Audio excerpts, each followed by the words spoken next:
Hello and welcome to Just One More Watch. There is one particular conundrum that has been vexing watch guys and watch girls since the very invention of the wristwatch itself, or at least it's the invention of social media anyway, and that is, what is the perfect three watch collection if, God forbid, we were all restricted to only 3 timepieces to cover all eventualities and all bases? What would be the perfect 3-piece collection? Now, I've made a video on this one before, more on that later, and I know it's a very popular topic amongst YouTubers. There's been a lot of videos about this crop up recently. I think everybody has had a little bit too much time on their hands, a bit too much time to think. So I thought I would come up with my own contribution today, some ideas for you at genre-friendly price points, $200, $500 and $1,000 US. Now, bear in mind, if that is the way you're thinking, if you're working towards a small but perfect collection, you don't have to buy them all at once. You can buy one this year, one next year, and the third the year after. Whatever suits your budget. Also bear in mind, these are only suggestions. There is only one person that knows the perfect 3-piece combo for you, and that's you. To prove that point, I'm going to reveal my own perfect 3-piece budget combo at the back end of the video as well. So what are the rules today then? Well, the first is you have to buy 3 watches. That's pretty obvious. The second is only new watches, no vintage. Vintage is a minefield, and it's a minefield that I'm personally not prepared to walk through. Third rule is 10% margin of error, so $500, maximum of $550 therefore. Now, I'm speaking in US dollars today. I'll leave links to all of these watches in the order that I show them in the description of the video. As always though, shop around for the best deal for you, your market and your currency.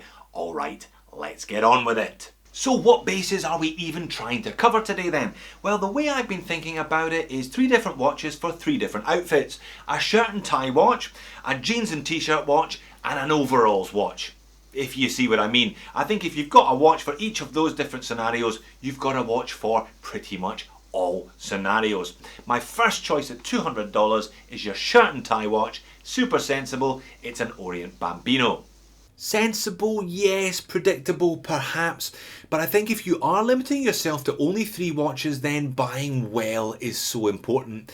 Now, the Bambino is not a new watch. There are dozens and dozens of different models available. You should have no problem picking one up. Here's a bunch of them on eBay for less than $120 US. Really, that should be your target price, getting it as close to 100 USD as possible.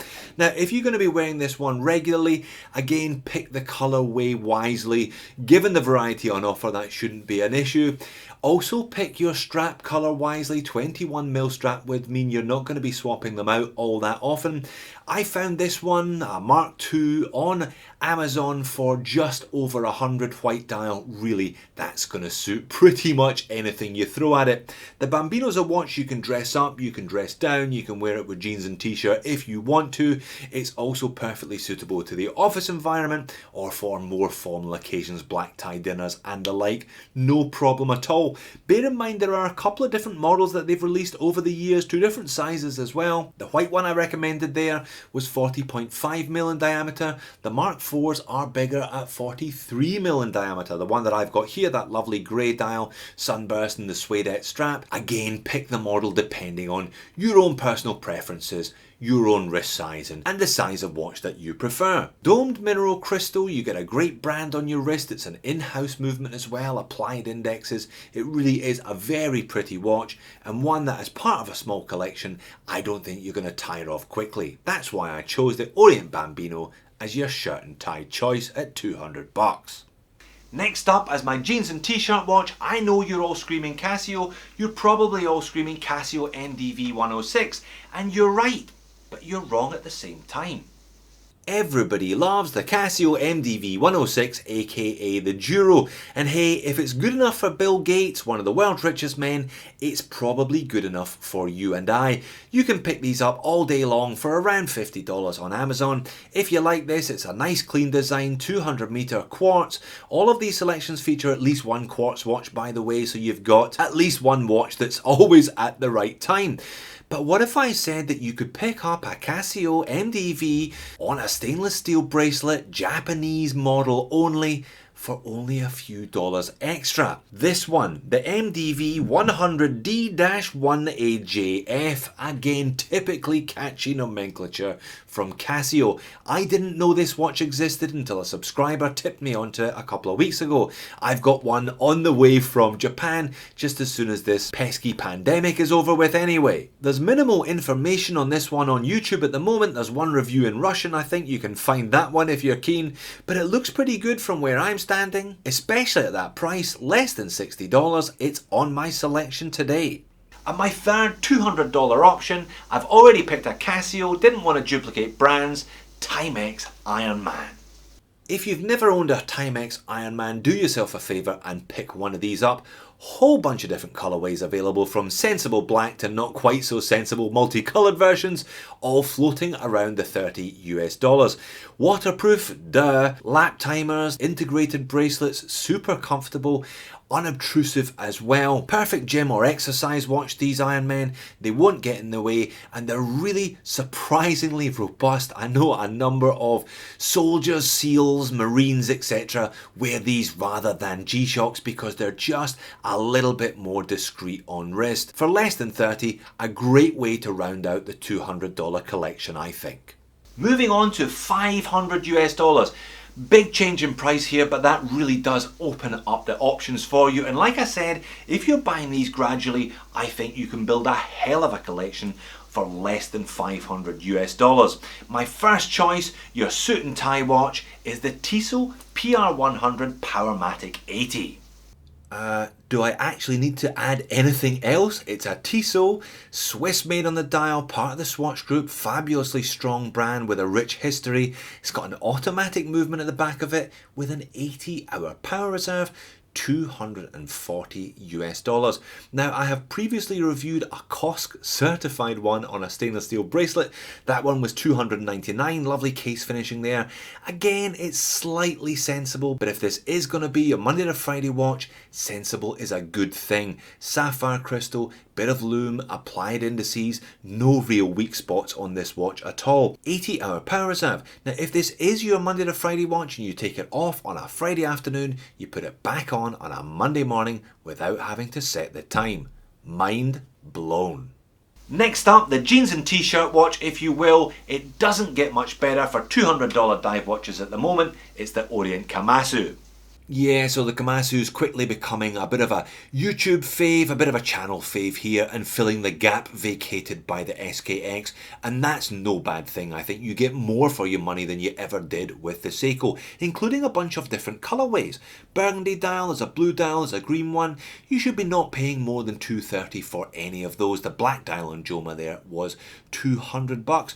Applied indexes, again, in-house hacking and hand winding, day-date complication Orient movement, screw down crown, 200 meters of water resistance, sunburst effect, and a nice size. It's kind of splitting the difference in terms of diameter and lug width. 41mm diameter but 22mm lug width, so it's got a bit of chunk to it, but at the same time it's suitable for guys with relatively small wrists. And the lume on the Komatsu is fantastic for a $200 dive watch. It won its episode of Lume Wars, embarrassing Rolex and a lot more expensive watches in the process. Case finishing isn't outstanding, it's fairly simple, it's got hollow end links and a pressed clasp. You don't get everything for $200, but crucially you get sapphire crystal, and that seals the deal for me.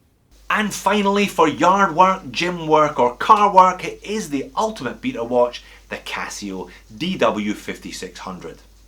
Again, a watch that I featured many times on the channel. Remarkable that you can still pick these up for less than $50. A genuine design classic, and again, G-Shock, a really strong brand name. Great combo, these three. Tissot, Orient, Casio, less than $500 for the three. I was very, very happy with this selection. These G-Shocks really are designed to be beaten. They're light, they're comfortable on that integrated resin band. Not exactly fully featured, but you do get a stopwatch, a timer, and a decent electroluminescent backlight, which is really all you need. And the perfect foil to the other two watches today. Alright, moving on to the $1,000 US 3-piece combo meal deal today. Just because we've got a bigger budget doesn't make it any easier. In fact, I think it makes it harder. I had most difficulty with this section. The shoe-in though, the first choice on my list was the beater watch, your overalls watch, the CasiOak. The CasiOak, or to give it its correct title, GA2100, was one of the hottest budget watches last year. These things were trading at a premium at one point. I think the froth has gone out of them a little bit. I would not recommend paying anything more than the retail price in your relevant market. That's $99 US. There's the stealthy black one, which is still pretty trendy. There's the black one with white indices, which is the one I personally bought because I can read it. There's the red one, which is red. And there are various other crimes against humanity, including a Rastafarian one. No doubt Casio will milk this one for all it's worth over the course of the year, releasing a whole bunch of colourways, I'm sure. Very interesting stylistically. It's got a carbon core module, kind of carbon composite module in it as well. Super light, super tough as you'd expect from a G-Shock.